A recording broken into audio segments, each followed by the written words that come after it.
C'est délicat l'adaptation. Une adaptation, c'est une adaptation, mais une adaptation, c'est aussi adapté au regard d'un réalisateur ou d'un nouveau scénariste qui vient sur quelque chose qui a été fait et écrit avant. Je crois qu'il y a un film que j'adore vraiment, c'est Stand By Me, qui est tiré du roman de Stephen King. Alors c'est un peu particulier parce qu'à l'époque, je me souviens, je faisais mes films dans mon coin, des courts-métrages, et là je m'étais dit, j'aime tellement ce roman que je vais en faire une adaptation moi-même. Je vais en faire une adaptation, ça durera 1 heure ou 45 minutes, je ne sais pas encore. Et j'ai commencé à écrire un scénario par rapport à ça, et après j'ai su que le film se faisait par Rob Reiner et tout.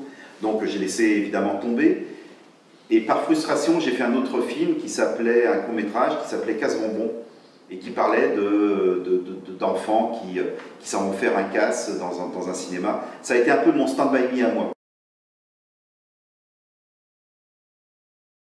Je crois que ce qui est récurrent, je pense au niveau de la BD, peut-être même au niveau des films, c'est la notion du double. Plus que du côté forcément masculin-féminin, même si ça y est, c'est la notion du double. Parce que, ouais, souvent il y a ça, il y a le côté toujours de ce qu'on voit et de ce qu'on ne voit pas.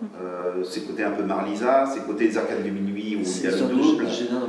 Ouais, voilà, c'est ce qu'on retrouve aussi dans XXY où le jeune homme, on voit qu'il y a une ambiguïté.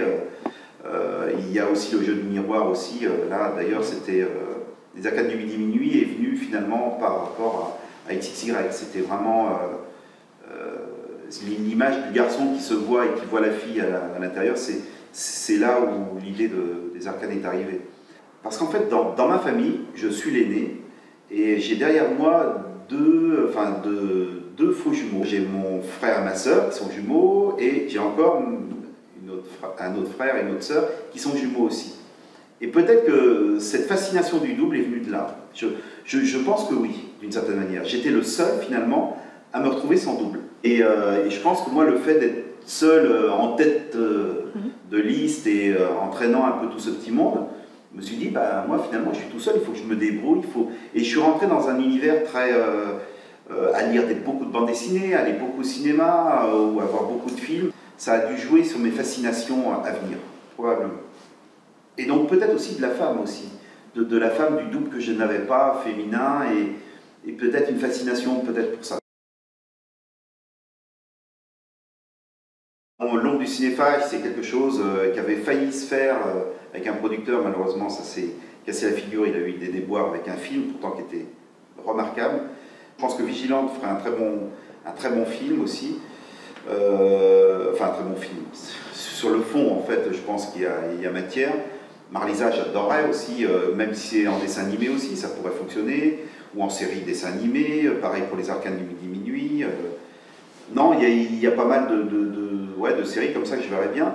Et là, j'ai terminé l'adaptation du Mystère de la Chambre jaune.